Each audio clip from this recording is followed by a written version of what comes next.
Bonne journée les pirates, j'espère que vous allez bien, moi ça va bien. Alors on continue sur ces vidéos du matin, des vidéos où ensemble, eh bien qu'est-ce qu'on fait, on discute, on se promène ensemble. Tiens, voilà, aujourd'hui, hop, aujourd'hui c'est sous la pluie, donc tant pis, le capitaine est costaud, on y va sous la pluie. Aujourd'hui, on va parler de qu'est-ce qui finalement nous perd dans le couple, qu'est-ce qu'on peut mettre en place, pourquoi le couple s'est-il dégradé.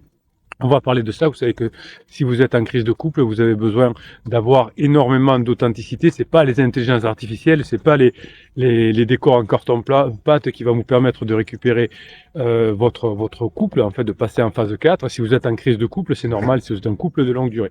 Maintenant, ce qu'il va falloir faire, c'est être authentique, discuter, échanger, partager, trouver des idées, être scientifique, évidemment, se baser sur l'actualité, badiner. Donc tout ça, on l'apprend au fur et à mesure des formations. Vous en avez environ 280 disponibles actuellement sur mon catalogue. Oui, 280, il est fou le capitaine, 280. Et évidemment, vous avez 6 types de coaching, notamment avec le coaching mensuel si vous le souhaitez, pour pouvoir profiter à fond de toutes les formations et de l'expertise et de la présence du capitaine pendant un mois entier. Si vous êtes des fous, ça va vous permettre effectivement d'éviter la séparation, les 20 000 euros la première année et souvent c'est beaucoup plus de divorces entre guillemets, mais aussi vous allez pouvoir petit à petit vous rendre compte que outre l'argent, le fait de revenir en couple, ça vous fait économiser beaucoup d'argent évidemment, mais aussi la phase 4, c'est ce que l'on va rechercher ensemble, c'est que l'on va chercher à, à vivre, parce que autant la phase de sécurisation elle a été un peu chiante entre guillemets, autant cette phase 4 maintenant, cette meilleure phase, cette phase de grande intimité, eh bien c'est celle-ci qui va vous permettre d'avancer. Alors si vous suivez la chaîne depuis quelque temps, vous voyez que toutes les histoires se ressemblent beaucoup, hein, en réalité. La dynamique de couple est la même. Alors évidemment, vous l'avez compris, personne n'est totalement équivalent. Chacun a des différences. Votre conjoint n'est pas le même que le conjoint du voisin. Mais la dynamique de couple, c'est à peu près la même chose. Et on va aujourd'hui étudier dans cette vidéo pourquoi, effectivement, une relation s'améliore et pourquoi une relation se dégrade également. Vous allez comprendre tout ça et ça va vous aider évidemment. Les vidéos du matin, les vidéos les lives de 12h30 où je réponds à vos questions. Allez, ça c'est pénible, dès que ça se met en travers, c'est pénible.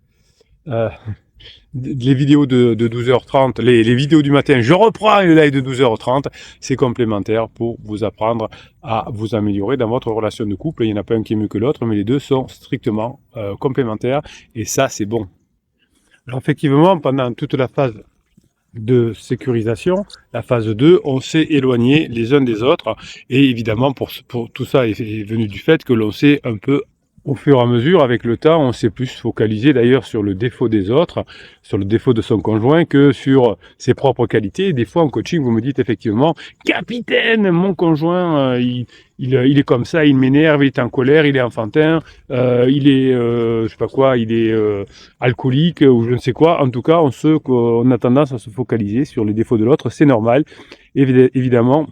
Les discussions que l'on a où l'on se chamaille, eh bien finalement notre état d'esprit quand il est en mode de survie se souvient de plus en plus de ce qui se passe de négatif et pas ce qui se passe de positif. C'est comme ça, c'est quand on est en mode de survie, on essaye de voir quel est le danger et pour ne plus avoir ce type de danger là. Donc finalement vos formations et votre coaching vont vous aider à retrouver du positif chez votre conjoint et votre conjoint n'a pas envie d'être avec quelqu'un, vous l'avez compris, qui ne l'aime pas, avec qui se chamaille, qui critique, etc. Vous aussi, hein, vous n'avez pas envie d'être en couple pour vous faire critiquer. Hein, une fois qu'on a bien compris ça, que non, capitaine, on ne veut pas se faire critiquer, bien votre conjoint non plus, vous l'avez compris. Donc au fur et à mesure, on a un poids des rancœurs, hein, les conflits passés, ils n'ont jamais été vraiment résolus et ça laisse effectivement ce qu'on appelle les cicatrices émotionnelles qui empêchent la passion finalement de se développer pendant un certain temps. À partir du moment où vous allez traiter les rancœurs, en tout cas vous allez pardonner de votre côté, votre conjoint plus facilement va pouvoir se récupérer et se rapprocher de vous parce qu'il va dire au bout d'un moment finalement mon conjoint il a changé et c'est mieux qu'avant. Comment on va faire pour s'échapper du passé, finalement, ben, on va créer de nouvelles expériences pour sortir de cette routine en planifiant des activités qui sont inhabituelles pour le couple, des petits changements dans le quotidien, c'est ça l'aventure. Tout ça va permettre de montrer à votre conjoint que vous avez changé. Et puis, vous savez que si vous êtes ensemble depuis 5, 10, 15, 20 ans, eh bien, vous n'avez pas des choses nouvelles vraiment à vous dire tous les jours. Donc, qu'est-ce que vous allez faire? Bien, tranquillement, vous allez socialiser avec de nouveaux amis, avec des voisins, avec de la famille. Et vous savez, le couple, il n'a jamais vraiment existé à 2 ou à 4 avec les enfants ou à 5 avec les enfants. Le couple était toujours dans un clan. Le dimanche, je sais pas, on va dire par exemple, les hommes allaient à la chasse le matin, les femmes s'amusaient, faisaient leur activité. On se retrouvait à midi pour déjeuner chez les grands-parents, des grands repas où on se prenait un peu le bec avec tonton David parce qu'on n'était pas d'accord sur quelque chose en fait. Il se passait des choses et puis on s'engueulait un peu et puis on se réconciliait. Enfin, voilà. Mais quand on a changé de fonctionnement sociétal, on est parti loin d'un village, on est parti loin du clan, effectivement. Au bout d'un moment, qu'est-ce qui s'est passé? Eh bien, il n'y a plus ces frictions, il n'y a plus ces moments-là, et donc on s'est ennuyé dans le couple. Donc vous allez, au fur et à mesure, faire de la nouveauté, évidemment, créer ces nouvelles expériences, et évidemment, l'usure du désir qui était là depuis quelque temps, la baisse de la libido, hein, parce que c'est physiologique, on vieillit forcément, mais aussi avec le stress des enfants, le stress quotidien, le stress du boulot, le stress de la maison, eh bien tout ça diminue la libido. Donc les nouvelles expériences, le fait d'être au contact avec de nouveaux adultes aussi, si on part en week-end avec d'autres adultes, que les enfants jouent entre eux, etc., on retrouve notre rôle d'adulte, évidemment, et pas uniquement notre rôle de papa ou de maman. Et donc finalement, ce désir, cette libido qui a à la fois baissé de niveau physiologiquement parce qu'on ne s'est pas trop entretenu et psychologiquement, eh bien tout ça a fait que le conjoint pendant un certain temps n'avait plus de désir pour vous. Le fait de faire la formation, par exemple, sur comment raviver le désir, eh bien, vous allez pouvoir y arriver. Écoutez, il pleut beaucoup, mais c'est pas grave, je suis avec vous, on n'a pas peur. Eh bien, qu'est-ce qui va nous sauver finalement? C'est notre changement, le travail sur soi que vous êtes en train de faire. Entreprendre ce travail personnel va vous permettre de mieux comprendre comment fonctionne le couple, comment fonctionne votre conjoint, comment fonctionne le désir, et vous allez pouvoir le mettre en place. Évidemment, tout ce que vous apprenez ici, dans ces formations, c'est le fonctionnement de l'humain. Donc vous avez autant de personnes qui peuvent, enfin vous pouvez souvent utiliser d'ailleurs les formations du capitaine dans le domaine professionnel parce qu'on arrive toujours à peu près aux mêmes choses. Peut-être qu'on a une usure du désir dans son domaine professionnel. Peut-être qu'on s'est souvent engueulé et que on a des différences qu'on pensait irréconciliables d'ailleurs. Hein. Mais le fait d'avoir des visions de vie différentes, des valeurs, des objectifs fondamentalement différents, eh bien, ont rendu pendant la phase de sécurisation la relation particulièrement difficile, avec des moments de tension. Oui, il y avait des moments de tension. Aujourd'hui, vous apprenez que, effectivement, votre conjoint a besoin de plus de légèreté. La phase 4, elle est bien mieux. Il y a des différentes valeurs. Peut-être que vous voudrez pas faire du sport et votre conjoint, oui, mais c'est pas grave. Votre conjoint fera du sport. Et après, vous vous retrouverez à midi pour aller déjeuner avec des potes le dimanche. Enfin, vous pourrez, à nouveau, même si vous avez une vie un peu différente, vous rapprocher. Donc ce travail sur soi va permettre de rendre les différences qui étaient irréconciliables tout d'un coup réconciliables. Vous allez pouvoir vous investir davantage parce que si vous, votre conjoint au début, enfin pas la phase de sécurisation, pardon, vous étiez un peu ennuyé dans le couple et votre conjoint aussi, eh bien c'est moins investi. Cette notion d'investissement, elle est importante. Je m'investis dans quelque chose qui me plaît beaucoup. Vous voyez, par exemple, j'ai un nouveau boulot, ça me plaît beaucoup, je m'investis. J'ai un boulot moyen dans lequel je m'investis moins parce qu'au bout d'un moment, je m'ennuie ou je retrouve pas mon patron qui me valorise ou des choses comme ça. Donc au fur et à mesure des avancées, au fur et à mesure du fonctionnement, eh bien peut-être qu'on se dit j'ai pas eu envie de m'investir, c'est ce qui est passé dans la phase 2. En revanche, grâce à votre travail, grâce au changement que vous mettez en place actuellement, eh bien vous pourrez petit à petit vous rapprocher parce qu'il y aura un investissement. Ça me plaît, ça me donne de la dopamine. C'est ça qui permet l'investissement, c'est cette fameuse dopamine. Alors, il faut dire que pendant toute la phase de sécurisation, comme on s'ennuyait, on n'avait pas envie de s'investir, on n'avait pas envie de rentrer tôt à la maison, on n'avait pas envie de partir en week-end parce qu'on s'ennuie, on n'avait pas envie de faire un resto avec son conjoint parce qu'au bout d'un moment on se prend la tête, on s'ennuie. Donc finalement, il n'y avait plus d'investissement. Alors qu'est-ce que vous faites pendant le travail que vous faites sur vous ici, sur cette chaîne avec les formations et les coachings? C'est que vous allez réinventer l'intimité. Vous allez explorer de nouvelles formes de tendresse, de sensualité, de sexualité, et tout ça va, au moment de la phase 4, réveiller, raviver le désir et la complicité. Donc souvent vous me dites, mon conjoint veut plus que je le touche. Ben oui, mais faut y aller doucement. Faut passer par le badinage, faut passer par l'humour, faut aller passer par la sexualisation, la tension sexuelle. Évidemment, alors surtout pendant la lune de miel avec pansement, votre conjoint a l'impression de devoir être fidèle à son pansement, qui lui parfois n'est pas super fidèle. Donc c'est difficile à ce moment-là. Mais quand ça va se dégrader avec pansement et que ça va s'améliorer avec vous, vous pourrez réinventer votre intimité. Pendant toute la phase de sécurisation, c'est une routine qui s'est installée, hein, qui a été ancrée dans le quotidien du couple, et finalement, la spontanéité des débuts, tout ça, vous l'avez plus. Eh bien, vous allez commencer une nouvelle phase de votre couple, qui s'appelle la phase de grande intimité, et vous allez tout réapprendre. Vous me dites des fois, capitaine, on s'est retrouvé avec mon conjoint, mais on sait pas trop comment faire, je sais pas trop quand on fait l'amour, je sais plus. Ben oui, parce que c'est un nouveau cycle qui commence. Rappelez-vous, le premier cycle que vous avez vécu, c'était la lune de miel. La lune de miel, au début, ben, vous saviez pas trop comment ça se passait, vous saviez pas trop comment vous y prendre. Et puis, petit à petit, qu'est-ce qui s'est passé? Vous avez appris bien à vous connaître dans votre lune de miel et vous avez décidé de passer dans la phase de sécurisation. Mais au début de la phase de sécurisation, c'est-à-dire le quotidien, le début avec les enfants, enfin, vous saviez pas trop comment vous positionner en tant que papa, en tant que maman. Vous voyez, vous étiez un peu perdu. Et puis, petit à petit, c'est venu. Et puis, petit à petit, vous avez fini par vous ennuyer également de la phase de sécurisation. Eh bien, c'est normal, quand vous allez commencer une nouvelle phase, qu'on appelle la phase de grande intimité, à la fin de cette phase d'exploration, vous aussi, vous aurez des difficultés, non pas à être heureux, mais à savoir faire. Comment on fait le week-end? Est-ce que je peux inviter des amis? Est-ce que je lui dis? Vous avez des questions pratico-pratiques quand on fait un coaching parce que vous êtes perdu. Mais c'est tout à fait normal que vous soyez perdu parce que vous avez une nouvelle phase qui va commencer. Et cette nouvelle phase qui va commencer, évidemment, elle est là, elle est présente, mais vous n'y êtes pas encore habitué.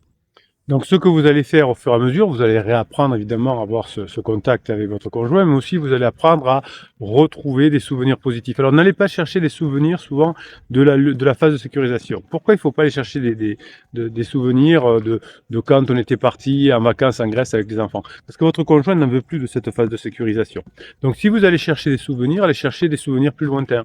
Par exemple, qui ressemblaient à la phase de lune de miel, pendant la lune de miel. Tu te rappelles quand on s'est rencontrés, qu'on a pris un scooter et qu'on est parti. Ça, c'est pas mal. Et puis surtout, ce qui va être important, c'est que maintenant, vous allez créer à nouveau, je vais y arriver, créer à nouveau des souvenirs positifs. Donc à partir d'aujourd'hui, c'est-à-dire vous direz à vos nouveaux amis, tiens, la semaine dernière on a fait ça, tiens, le week-end dernier on a fait un brunch. Donc vous allez aller chercher soit des souvenirs très lointains, soit des souvenirs très proches. C'est l'avantage d'être un couple de longue durée. On peut aller chercher des souvenirs proches. Mais ne dites pas, par exemple, oh, regarde, on a fini de payer la maison, maintenant c'est vraiment dommage, parce que maintenant on allait être libre, etc. Ben non, ce souvenir-là de faire les travaux à la maison, ça a saoulé votre conjoint. Donc ne rappelez pas de la phase de sécurisation. Donc vous avez aussi quelque chose d'important à retenir, c'est que les avis négatifs de la famille ou des amis, hein, ou la comparaison avec d'autres couples vont miner votre relation. Donc ne parlez pas avec vos amis, avec vos voisins de votre situation actuelle de couple. Parce que vous allez saouler vos amis, et quand vous saoulez vos amis, au bout d'un moment, ils vont dire, ah ben, t'as qu'à le virer, t'as qu'à lui faire un ultimatum. En fait, arrête de nous en parler, hein, arrêtez, parce que t'es lourd avec ça.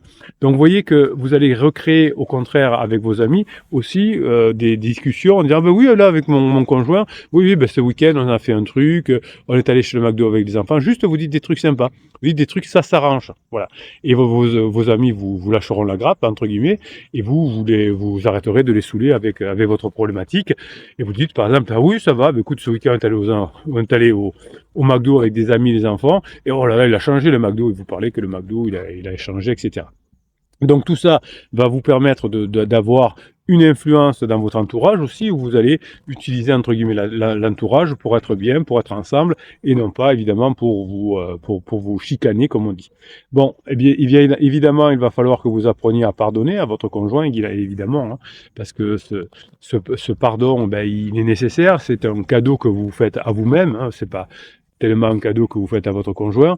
Mais si vous pardonnez pas, vous pourrez pas atteindre votre objectif d'aller en phase 4. Donc ce pardon, c'est pas dire on oublie, c'est dire effectivement tout le monde a fait des erreurs, moi aussi. Maintenant, si je veux qu'on aille en phase suivante, il va falloir qu'on se pardonne et qu'on avance. Voilà.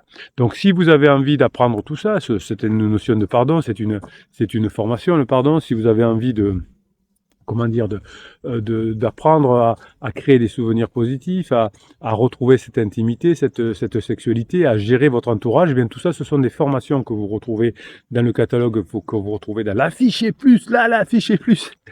Cet affiché plus qui est présent, où vous avez le catalogue des 270 formations, 280, je ne sais plus le catalogue des 6 coachings, le groupe Telegram où toute la journée je vous mets des petites pépites, des textes et des vidéos courtes pour vous aider à mettre en application les formations, bien sûr le groupe Facebook des pirates, où vous pouvez poser vos questions, le capitaine m'a dit ça en coaching, comment je peux le mettre en place, j'ai appris ça en formation, si je le mets en place comme ça, est-ce que j'ai bien compris? Donc posez des questions sur les formations, sur les coachings, sur le groupe Facebook, et les pirates les plus aguerris vont vous aider évidemment. Vous pouvez aussi venir poser vos questions dans les lives de 12h30. Tout au long de la semaine, vous avez des lives. Vous pouvez directement venir parler avec le capitaine, poser des questions dès le matin, pardon. Ou venir dire, capitaine, je vous ai posé une question sur le groupe Facebook. Est-ce que vous voulez bien, s'il vous plaît, y répondre? J'y réponds et puis on peut rentrer comme ça en interaction ensemble et tous les pirates en profitent. Donc voilà, si ne me posez pas des questions en privé parce que je vous dirais venez me les poser sur le groupe Facebook ou en live, parce que quand je réponds comme ça, tout le monde en profite. Alors évidemment dans le coaching on va très loin parce que j'ai 1 heure avec vous pour vraiment vous répondre. Et puis si vous avez des questions entre deux coachings par exemple, vous pouvez venir les poser sur le live, c'est fait pour ça. Voilà. Mes pirates adorés, je vous kiffe et je vous kiffe grave. On se retrouve sur l'affiché plus. Hein. Vous avez droit à une formation gratuite, d'ailleurs le best-of sur ce lien-là. Et évidemment, on se retrouve tous les matins pour les vidéos en marchant qu'on appelle, ou les vidéos de haute valeur comme vous les appelez. Et on se retrouve à 12h30 pour les lives et puis toute la journée pour des petits textes, notamment des vidéos courtes, évidemment, aussi, où je vous parle d'actualité pour que vous ayez des sujets de badinage avec votre conjoint. Si vous êtes en crise de couple, vous êtes au bon endroit sur cette chaîne. On en parle chaque jour. Mes pirates adorés, je vous kiffe et je vous kiffe grave. Passez la journée que vous méritez.